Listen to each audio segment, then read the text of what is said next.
So, how much money do you need to start a farm? And in this particular case, a poultry farm. Well, in today's video, that's the question that we're going to be answering. So stick around right through to the very end. Hi guys, welcome back to the channel. I'm Dr. Daniel, a retired medical doctor who is very passionate about farming. I've been farming for quite a while now, doing all different types of animals and things like that. And I can say very boldly that I've developed a lot of expertise when it does come to farming. And because of that, I have dealt with farmers in, very many different parts of the world.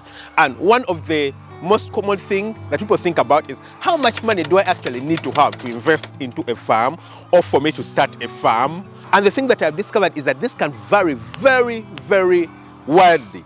Very wildly, depending on a lot of circumstances. So in today's video, I'll be sharing with you these details with you so that you understand just how much you might need to save, before you go outside there and start your farm. So let's dive right into it. So when I was starting out, I had a dream of starting with 1,500 chickens. Can you imagine? I dreamt of starting with 1,500 chickens. I built a chicken structure that can probably take about maybe 1,500. I stock it up a bit more than is recommended, but yeah, let's say 1,500 chickens. And then I decided to stock 800 chickens on the bottom floor. So that chicken house was a double storage chicken structure, and I decided to stock the bottom floor with 800 chickens. I stocked the bottom floor with 800 chickens, and by the time those chickens had started to lay, I had spent about $9,000 more or less on the flock, maybe just a little bit more, $9,200, something like that, on the flock by the time they started to lay. Now you might say, oh, Dr. Daniel, that is too much money. Yeah, of course it's too much money, but there are a few things to consider. Number one, it was 800 chickens, not a very small number, not like 200 or 500, 800 chickens. That is the first thing. Number two, the cost of feed ended up being much higher than I had anticipated. So I thought, for example, I would be buying maize at like 600 in terms of Ugandan shillings.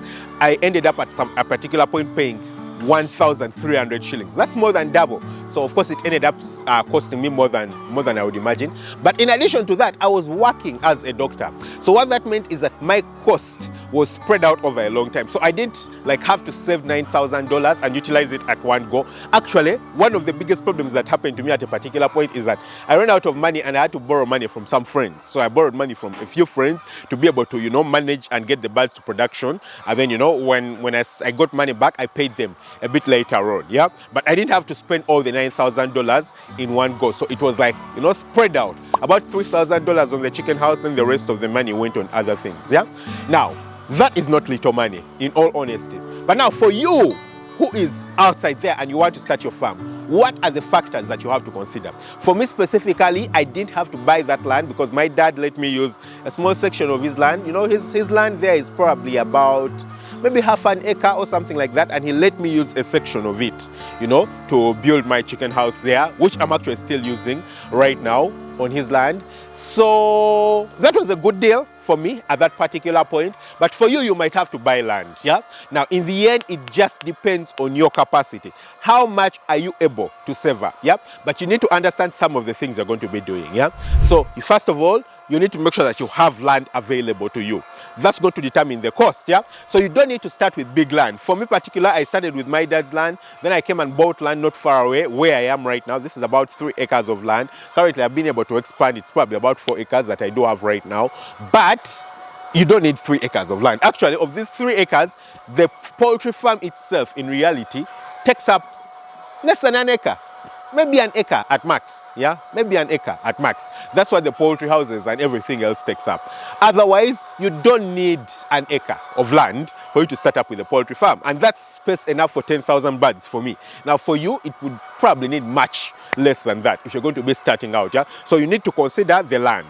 Number two, you need to consider the income or the money that you're going to be using for building the poultry structures. Now, the poultry structures are probably going to be one of the more expensive things. And my advice to you is that spend as little as possible when it does come to poultry structures. As little as possible, so that you get to keep as much money available to you to buy the feed, to buy the chickens, and to buy vaccines, which are very required for the chickens. So as little as possible in the poultry house means using cheap material to build. Don't build with very expensive material, with concrete and things like that, unless the place that you're in requires that you build with concrete, yeah, because if it's so windy, it's probably hurricanes prone and things like that, you might have to build with concrete. But for me over here, I don't have hurricanes, I don't have very strong winds available here, so I can build, you know, with, I would say, rather easy material, you know, cheaper material, and I can go off with that cost. So that's the second cost you're going to have to consider. The third cost is the poultry feed.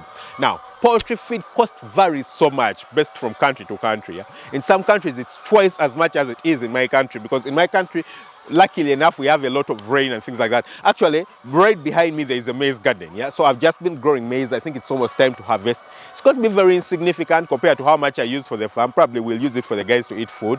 But what I'm trying to say is that the cost of like things like maize and things like that is going to vary very significantly based on, you know, where your farm is, which country it is in, even in the country, you know, different locations will determine the different cost of the feed. But not only that, even the other raw materials, not only maize, yeah, even the things like sunflower cake, whether you need to import feeds or things like that, that's going to determine a very big factor on, you know, how much you're going to have to invest into the farm. So you need to do your research, your basic research, for you to understand how much are you going to be, you know, spending on the feed for the animals. You know, the birds' feed consumption keeps increasing as they grow, starting from day one up to, you know, point of production. Their feed consumption keeps increasing. So you need to take that into account and, you know, keep changing it accordingly. So those are the things that you need to think about. In addition, you need to think about the labor, yeah, the people who you're going to be working with. How much are you going to be paying them? Now, unfortunately, a lot of people who, I would say fortunately, yeah,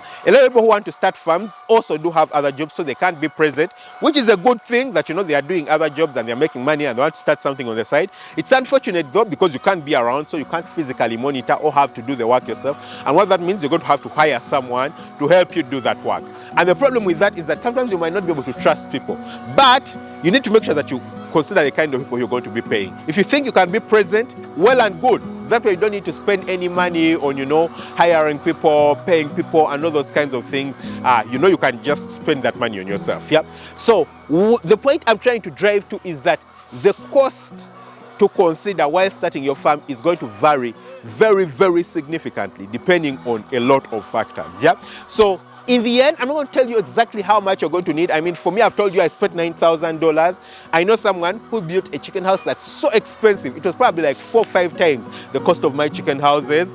And I mean, that kind of person would probably have, for a chicken house where I spent $6,000, that person is going to spend $20,000, $30,000 on the same house. You understand? So you want to make sure that you minimize the cost on your houses. Yeah, minimize the cost on your houses. So consider the cost of the houses, consider all these factors, put them together, and then they will help you understand how much you're going to be, you know, spending. Now, of course, I do have a lot of templates. I do actually have the Farm Up Academy where I train and, you know, teach people how to start and build a profitable poultry farm.